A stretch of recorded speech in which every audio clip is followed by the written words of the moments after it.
A ceasefire talk. Or a ceasefire agreement. Peace talks.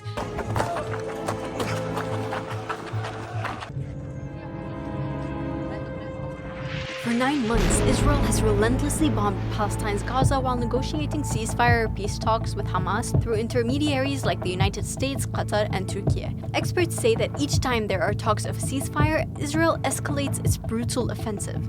Till now, Israel's Prime Minister Benjamin Netanyahu has rejected all efforts to end the war in Gaza. But why?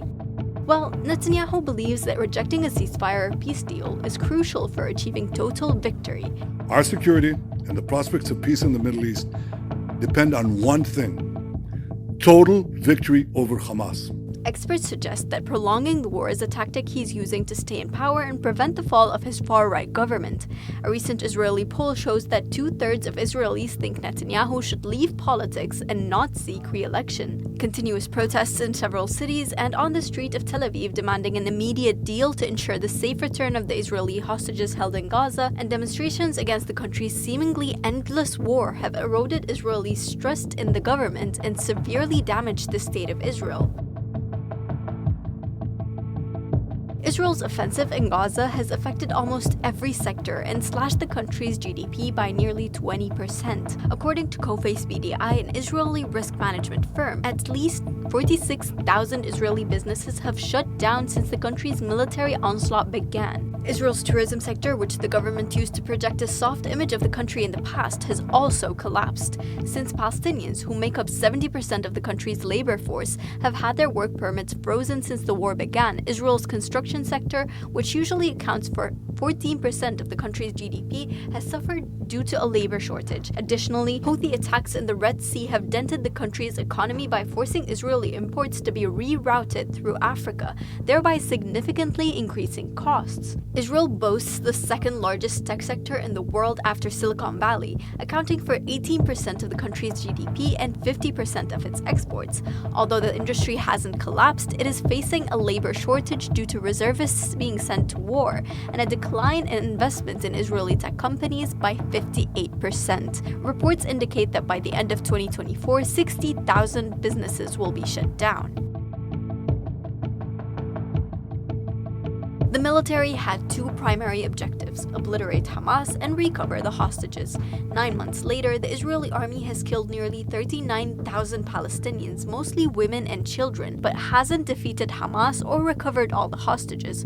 Furthermore, since October 2023, over 680 Israeli soldiers have been killed, according to a list published by the army in April. Former military generals, including ex-Prime Minister Ehud Barak, have warned that Israel cannot win this war. The US-based Institute for the Study of War estimates that only 3 out of Hamas's 30 armed units have been incapacitated, and 80% of Gaza's tunnels remain intact. The capacity of Al-Qassam, Hamas's armed wing, to attack Israeli forces has increased the group's popularity in the occupied West Bank and across the Arab world. Israel's ongoing assault on the besieged enclave has by far been the most expensive in the country's history. Tel Aviv has reduced its troop presence in southern Gaza to 1 brigade from 20, owing to the burden on the economy.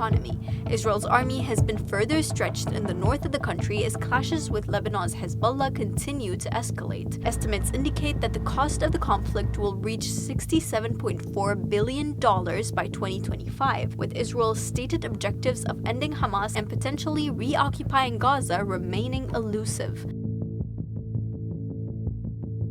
The US, one of Israel's closest allies, has warned that the country is facing major, possibly generational damage to their reputation as Tel Aviv continues its assault on Gaza. Countries like Brazil, China, Mexico, and South Africa have shifted from positive to negative perceptions of Israel. In Washington, support has declined from a majority in favor of Israel's offensive to a majority against it, according to a March Gallup survey. The International Court of Justice in The Hague ruled in January that it was plausible that Israel was committing genocidal acts in Palestinian territories, and in February, Canada, another close Israeli ally, announced it would seize all future arms shipments to Tel Aviv. The International Criminal Court has issued arrest warrants against top Israeli officials, including Netanyahu. A global boycott of Israeli goods and companies with links to Israel is gaining momentum. Student movements against Israel's military actions in Gaza are growing on campuses across the US and Europe. I think that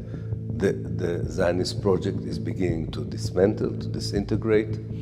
I think the international community would move to sanctions.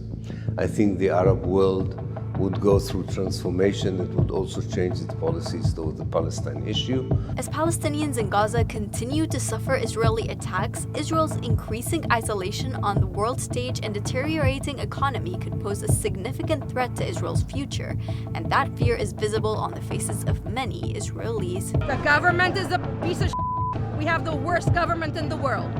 That's why we're here. We want the government to fall. They shouldn't be in power at all. Not now, not ever. They're the worst government in the world.